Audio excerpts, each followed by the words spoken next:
Kita masuk ke informasi pertama. Pemerintah melalui Menteri Koordinator Bidang Infrastruktur dan Pembangunan Kewilayahan, Agus Harimurti Yudhoyono atau AHY, menegaskan bahwa kajian perpanjangan proyek kereta cepat dari Bandung ke Surabaya akan terus dilanjutkan. Kajian ini akan mengacu pada kereta cepat Jakarta-Bandung yang telah beroperasi untuk mewujudkan visi mobilitas cepat dan bersih di Pulau Jawa.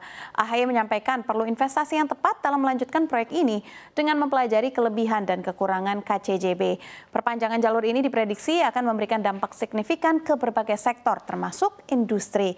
Untuk mendukung hal ini, pembentukan Satuan Tugas atau Satgas Kereta Cepat akan didorong segera disertai dengan revisi sejumlah peraturan dan percepatan penyusunan RUU Sistem Transportasi Nasional atau Sistranas.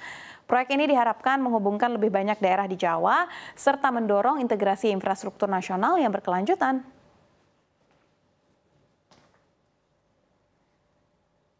Kita berpindah ke negara China, di mana malapetaka baru menghantam China. Hujan deras ekstrim melanda ibu kota Beijing dan menelan korban jiwa sebanyak 30 orang. Presiden Xi Jinping mendesak otoritas untuk mempersiapkan skenario terburuk sejak Senin malam. Ia juga meminta percepatan relokasi warga di wilayah yang terancam banjir. Media lokal Beijing Daily menulis di media sosial, hujan deras ekstrim yang terus-menerus menyebabkan bencana besar. Distrik Miun menjadi wilayah dengan korban jiwa terbanyak. Saat ini lebih dari 80.000 orang telah dievakuasi di kota ini. Bencana hidrometeorologi kian sering terjadi di China, terutama saat musim panas. Para ilmuwan menyebut ini terkait dampak perubahan iklim yang diperparah oleh emisi gas rumah kaca. Tidak hanya di Beijing, banjir dan tanah longsor juga melanda provinsi Hebei dan Shanxi, menyebabkan 4 orang tewas dan 8 orang lainnya hilang.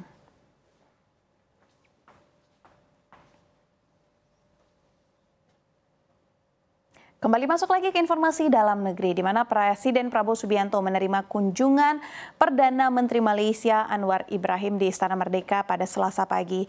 Dari pantauan CNBC Indonesia, Anwar bersama rombongan tiba di istana sekitar pukul 10.12 waktu Indonesia Barat. Ia disambut langsung oleh Presiden Prabowo di halaman istana. Turut hadir juga dalam delegasi Indonesia antara lain Menko Perekonomian Erlangga Hartarto, Menlu Sugiono, Mensesnek Prasetyo Hadi, Mendagri Tito Karnavian, Kepala BIN Herindra, serta Menkes Budi Gunadi Sadikin. Pertemuan ini digelar dalam rangka Annual Consultation RI Malaysia yang telah menjadi tradisi sejak tahun 2004. Pertemuan tahun ini menjadi yang pertama dalam 7 tahun terakhir setelah terakhir dilakukan di kota Kuching, Sarawak pada 2017. Akan ada pertukaran 4 nota kesepahaman di bidang perbatasan darat, kesehatan, teknologi informasi, dan juga komunikasi. Menko Erlangga mengungkapkan pembahasan juga meliputi RCEP atau Regional Comprehensive Economic Partnership, serta konflik regional di kawasan ASEAN.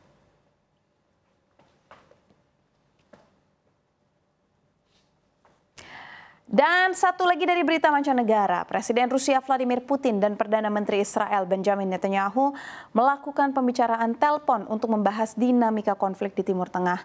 Putin menegaskan komitmen Rusia terhadap penyelesaian damai serta pentingnya menjaga keutuhan dan kedaulatan Suriah setelah runtuhnya pemerintahan Bashar al-Assad akhir tahun lalu. Putin juga menawarkan Rusia sebagai penengah dalam konflik antara Israel dan juga Iran yang telah berlangsung selama 12 hari.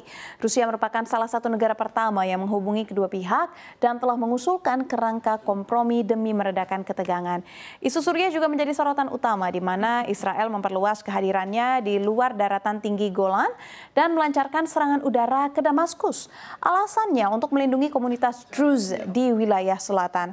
Sementara itu, gencatan senjata sementara telah dicapai melalui mediasi Amerika Serikat antara Netanyahu dan pemimpin interim Suriah Ahmad al-Sharrah.